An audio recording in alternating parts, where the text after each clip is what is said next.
then verses 13 and 14. So verses 4, verse 10, and then verse 13 and 14. When you have it, say amen. Amen. Amen. Verse 4, who hath wrought and done it, calling the generations from the beginning. I, the Lord, the first and with the last, I am he.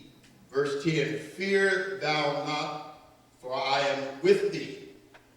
Be not dismayed, for I am thy God. I will strengthen thee, yea, I will help thee. Yea, I will uphold thee with the right hand of my righteousness.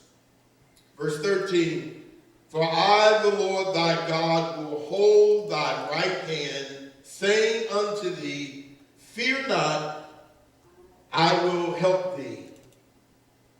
Verse 14, fear not, thou worm Jacob, ye men of Israel, I will help thee, saith the Lord, and thy Redeemer, the Holy One of Israel. Father, bless now your word to our hearing and understanding. Speak faith to our hearts.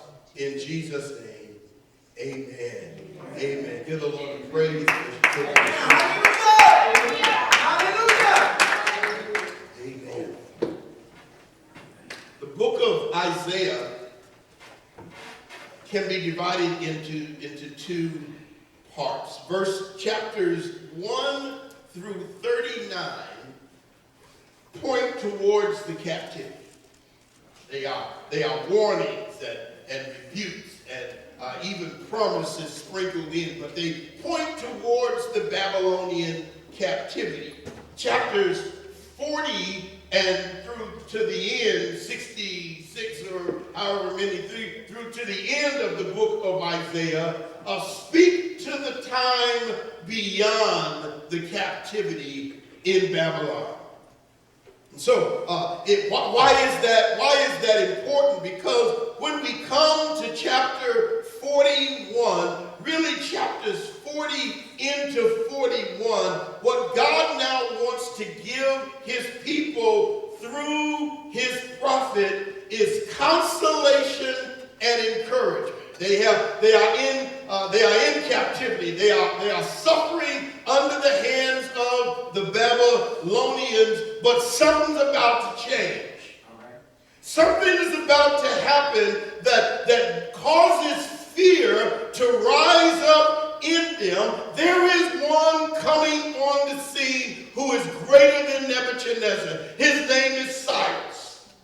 And Cyrus will march through the lands. Chapter 41, beginning at verse number 1, talks of all of the nations who are trembling in fear as Cyrus will march across the land and swallow up nations before them. But because God gives them this prophecy in chapter 41, it is consolation and encouragement that one, God knows the beginning from the end.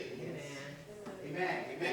He seeks to give them encouragement and comfort and courage through the fact that there is something beyond their present struggle. That even though they're in the midst of it, that even though they're in a struggle, that it may look like it's going to overwhelm them, he gives them consolation that there is something beyond the struggle. He tells them that God is present, as we begin to look at chapter 41, that God is present in the beginning, God is present until the end, and God is present with them even in the awful in between. God is in that middle space where change is happening and transition is happening that gets funky and uncomfortable and nervous and painful. That God is not only at the beginning, he not only knows the beginning and the end, but God is with us in the in-between. All right. Chapter 41, he will try to encourage them that some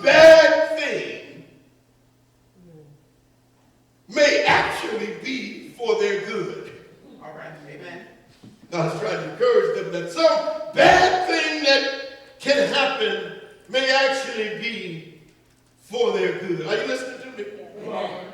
He wants to encourage them in these verses. He says, I'm the one that's doing this, and sometimes the worst thing that can happen to us can turn out to be the best thing that happened to us.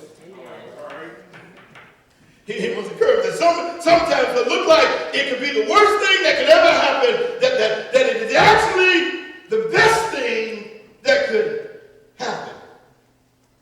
That what looks like evil and looks like it is the end is really just a new beginning. He wants to encourage them that in this strategic moment in your story, no matter how frightening, it is God ordained and it is God orchestrated. For it is God who raises up Cyrus.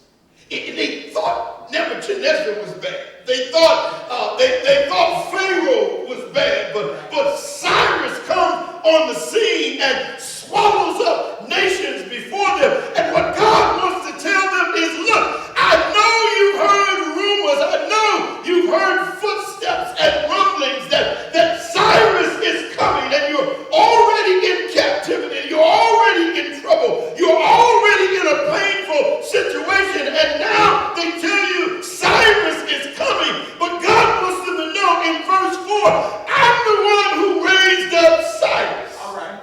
Come on, preach. I want you to understand that this moment that seems impossible, this moment that seems overwhelming is God's doing. It is God who raises up Cyrus, because it is Cyrus who will fulfill God's promise to deliver them and send them back to their land.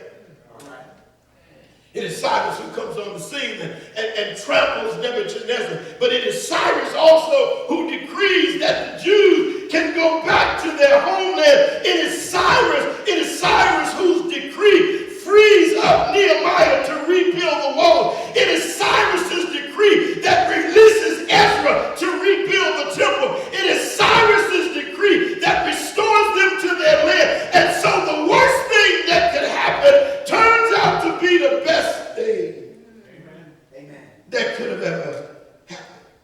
Sometimes the thing we fear the most is the thing we need the most. That's what chapter 41 is about. Fear.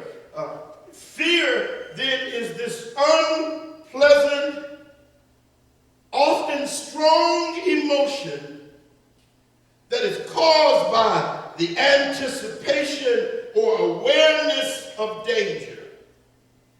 It is anxious concern and belief that someone or something is dangerous and will likely cause us pain.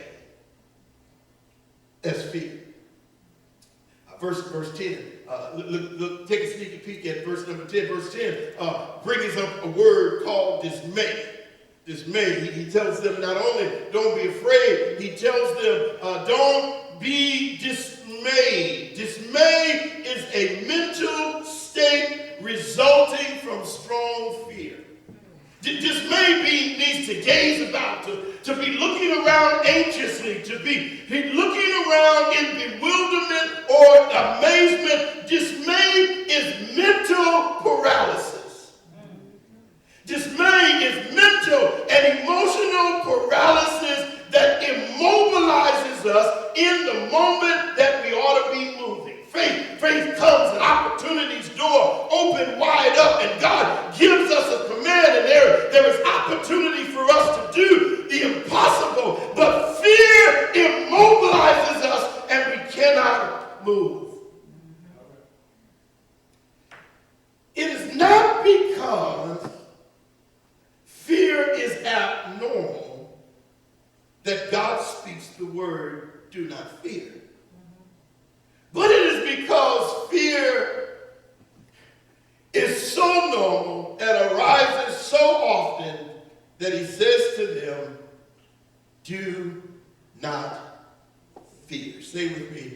Do not fear. Say it again.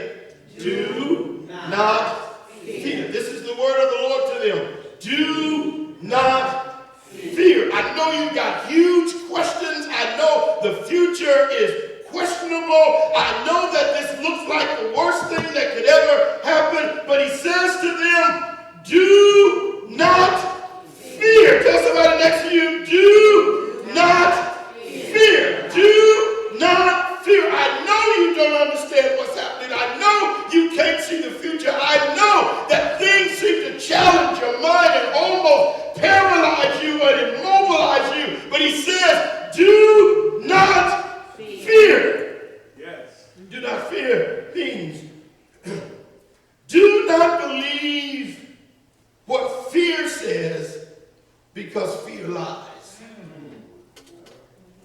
Fear lies, because just because you feel defeated doesn't mean you are. Just because you feel overwhelmed doesn't mean you are. Just because you feel like a failure doesn't mean you are. Just because you feel like you lost doesn't mean you really have. Fear is a liar. Do not fear means don't believe the enemy's lies. Don't believe fear. Fear lies. Yes. Don't let your heart be overcome by fear. But do the thing anyway that you're most afraid of. All right. Do what you're most afraid of, and you'll silence the lies of fear. Yes. Do not fear means don't let fear keep you from moving forward. That's right. Amen. Fear, do not fear means don't allow fear to immobilize you. Don't allow fear to lock you up and shut you down. But move forward anyway. Even into the dark unknown. Move forward. Amen. Do not fear means that this moment of great fear may actually be an opportunity for great faith. Amen. It is the opportunity to do something. Am I here by myself? Read that. It is the opportunity to do something you've never done before. It is the opportunity to be who you've never been before. Do the thing that you think you cannot do. Do the thing that scares you. David Wyatt, great English poet, says that the essence of our vitality is the sum of our fears. Courage, James Hollingworth says, courage is not the absence of fear, but rather the judgment that something else is more important than fear. Did you hear that? Courage is not the absence of fear, but it is merely the judgment that there is something more important than my fear. It is not that fear has dissipated. It is not that fear is absent, but it is the judgment that what is on the other side of fear is more important than this moment of fear.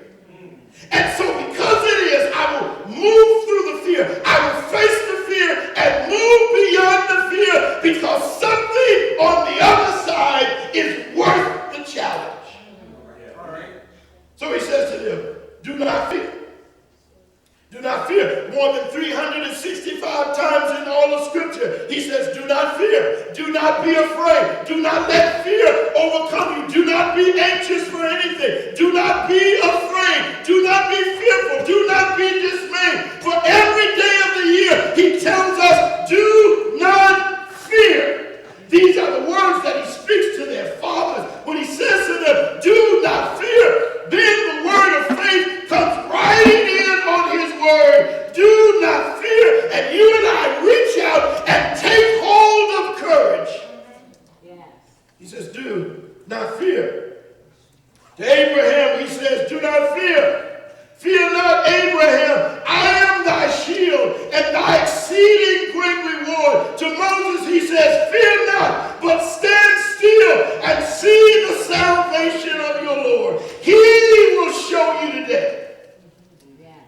Egyptians who you have seen this day, you will see no more again. Forever. Joshua, he says, have not I commanded you? Be strong and of good courage. Be not afraid, neither be thou dismayed, for the Lord your God is with you wherever you go. To Solomon, he says, be strong and of good courage, and do it. Fear not, nor be dismayed, for the Lord God, even your God, will be with thee. He will not fail thee, nor forsake thee. Do not fear. Say it with me again. Do not fear. Tell somebody next to you. Do not fear. He tells them repeatedly, do not be afraid. To Jehoshaphat, he says, listen, Jehoshaphat, you do not need to fight in this battle. Set yourself standing still and see the salvation of the Lord. He is with you. Do not be afraid. Verses 10, verse 13, verse 14 now gives us, am I just talking to myself? No. Are y'all listening to me? Listen. Verses 10, 13, and 14 give us now 8 reasons to not fear. Isaiah chapter 41, verses 10, 13, and 14, he says repeatedly to us, do not fear. Do not fear. Over and over and over again, he says, do not fear. Not because it is sin to feel fear, but it is a sin to feel fear and not act in faith.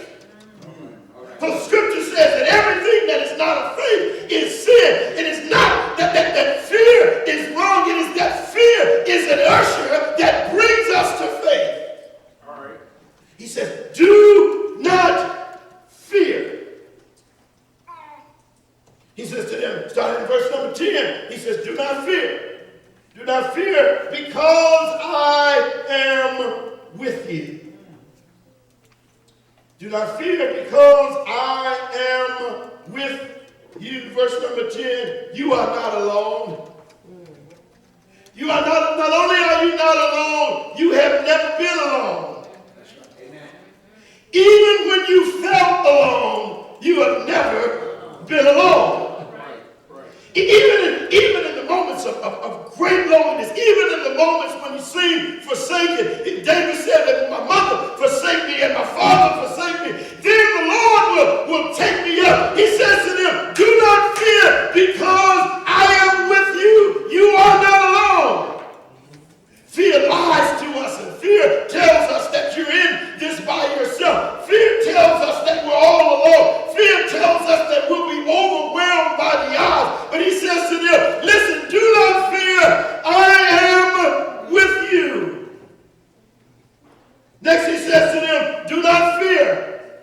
I am your God. Do not fear because I am your God. Nebuchadnezzar is not your God. Cyrus is not your God. But I am your God. He says to them, listen, I know that Cyrus has trampled and swallowed up every nation that he's come across. I know that King Nebuchadnezzar has you under his thumb, but they're not your God. Right. He says, your past is not your God. Your past is not your God, no matter what it thinks it dictates about your future. He says your past is not your God. The odds makers are not your God. The naysayers are not your God. I don't know I don't care how many people tell you you'll never be free. Doesn't matter how many people tell you God's never going to do it. God, he says, I am your God. Right. Your fear is not your God. I know that it has ruled you, he said, but it is not your God. I am your God. Do not fear. I am with you. Do not fear. I am your God.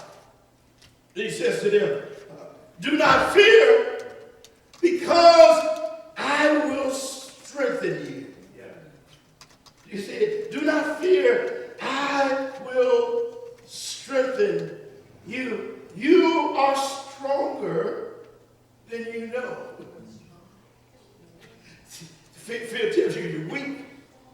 Fear tells you you'll never make it through this. He says, you are stronger than you know. He says, because I will give you strength. I will strengthen you. It won't be your own strength, but it'll be my strength infused into you. He says, I'll strengthen you. Amen. He's not asking you to be strong. He said, I'll strengthen you. He's not asking you to take on strength of your own. He's not asking you to hold yourself up. He says, I will strengthen you. You thought you couldn't make it through before. But he said, didn't I strengthen you before? You thought the Babylonian captivity would wipe you out. But you're still here. You thought the last battle would take you out. He said, but didn't I strengthen you? Didn't I make you strong when you went through the last time? Didn't I give you strength? Didn't I uphold you when you lost, when you experienced loss and you experienced defeat and even failure? He said, didn't I give you strength? Didn't I find you in your weakest point? And didn't I give you strength? He says, and I will strengthen you now. Just like I got you through it before, he says, I'll strengthen you now. He says, do not fear, I am with you. Do not fear, I am your God. Do not fear, I will strengthen you, I am with you. Then he says to them, do not fear, verse number 10, because I will help you. Right. Amen. Yeah. He says, do not fear, because I will help you. You do not have to face your fear alone. He says, I'll help you. I'll help you. Do you understand that? Have you ever whispered to the Lord, can you help me now? He says, I'll help you. I will walk with you into the battle. I will face the darkness with you. He says, I will help you. He said, you don't have to face this alone. You ain't by yourself. He says, I'll help you. Amen. I'll help you. Have you ever had somebody come alongside you and say, let me help you with that? He said, that's me. He said, I will help you. Then drop down with me. Drop down with me. He says, not only will I help you, he says, I will hold you up with my right hand. He said, I'm going to hold you up with my strong hand. With my right hand. I'm going to hold you up with my hand of strength and of power. I'm going to hold you up with my hand of victory and deliverance. He said, I'm going to hold you up. I'm gonna hold you up. My grandson was learning to ride a bike, and I just would run alongside of him. And good thing he could ride. He couldn't ride real fast yet, and I so I could walk alongside of him. And when he wasn't looking, I would hold him up. When he wasn't looking, I would reach down and grab the bike, or I would pat him on the back like I was encouraging him, but I was really holding him up. He said, God says, listen, I will hold you up, and I will hold you up with my right hand. He says, I'll keep you from falling. And if you fall, he says, I'll find you wherever you fail. Yes. That's the good thing about God. He says, listen, I'll find you wherever you fail. I'll find you in the darkest of night. I'll find you in the deepest of pit, and I will reach down and I will pick you up. I will lift you up, and I will hold you up with my right hand. Verse 13 says that while I'm holding you up, he says, while I'm holding you up, that I'll whisper in your ear, don't be afraid. Right. I'll whisper in your ear, I got you. I'll whisper in your ear, I'm holding you. He says, I'll hold you up with my right hand, and I'll whisper in your ear, do not be afraid. Yes. I told you there were 8. I told you there were 8. That's only 6. Because verse 13 and 14, he repeats, I will help you. Look at verse number 13. He says to them again. In verse 13, he says, I will help you. He already told them in verse 10, I will help you. Yes. But he tells them again in verse number 13, he says, I will help you. Yes. I will help the one. Look at what he says in verse number 13. He says, I will help you.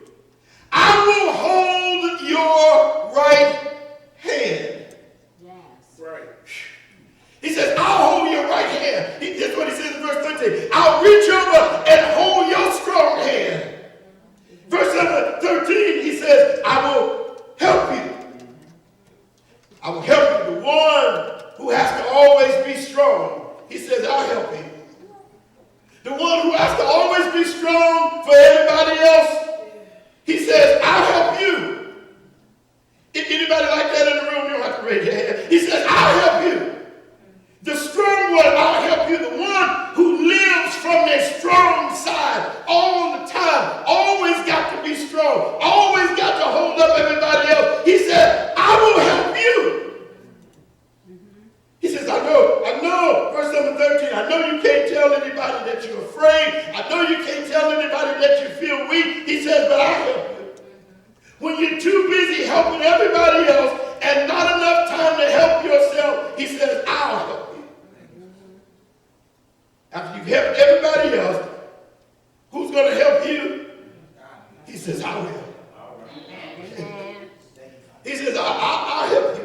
When you finish holding up mama and holding up daddy and holding up your kids and holding up Annie and holding up your cousins and rescuing your neighbor and rescuing your nephew and your niece, when you finish rescuing everybody else, God said, just hold on, baby, I'm coming for you. I'll help you.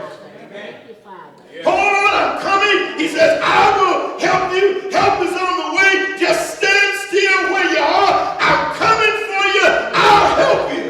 When you get through taking care of everybody else, he says, I'll help you. Verse number 13, verse 10, he said, I will help you. Verse 13, he said, I will help you. And verse number 14, he says again, I will help you. Yes. He said it 3 times because, listen, it's important to know that God doesn't just help people who help themselves. Come on. God helps people who can't. God doesn't just help strong people. God doesn't just help people who live from the right arm. God will help you when you don't have a strong right arm. God will help people who can't help themselves. Look at verse number 14. Listen, that worm designation is not God's assessment. It's theirs. But he says, even a worm, even if you feel insignificant and small and weak, he says, I will help you. I know the world tells you that you got to be strong. I know the world tells you that don't let anybody see a sign of weakness. I know the world tells you don't never let them see you sweat. But God said, when you get all by yourself and you cry and you sweat, he said, I'll help you. Right. He said, I'll help you when you are overwhelmed and outmatched. I will help you. The one who feels powerless, he says, I will help you. I will rescue you. I will find you at the point of your weakness when you have no power to resist. He says, I will help you. Do not fear. Do not fear, I am with you. Do not fear, I am your God. Do not fear, I will strengthen you. Do not fear, I will help you. I will hold you with my right hand, and I will hold your right hand. I will help you. I will help you. That word of faith released. The word is released, and faith is released with the word, and we respond, the Lord is on my side. I will not be afraid. Tell somebody, I will not be afraid. Tell them, do not fear. Do not fear. I will not be afraid. The Lord is my light and salvation. Whom shall I fear? The Lord is the strength of my life. Of whom shall I be afraid? Though an host be encamped against me, my heart shall not fear. Though war should rise against me, in this will I be confident. He said, what time I am afraid, I will trust in you. I will not fear what flesh can do to me. Tell somebody, do not fear. Do not fear. Because God takes what the enemy meant for evil and he turns it for good. I can't sing it, but can I just give you the words? I can't sing it right now, but I can just give you the words. I'll give you the words. It says, it's just simple words. It says, I'm going to see a victory. I'm going to see a victory, for the battle belongs to you, Lord. I'm going to see a victory. I'm going to see a victory, for the battle belongs to you, Lord, because you take what the enemy means for evil and you turn it for good. And I'm going to see a victory in the middle of my struggle, in the middle of my facing fear. He says, I will see a victory. Look at somebody and tell them, do not fear. Do not fear. Clap your hands and give him praise.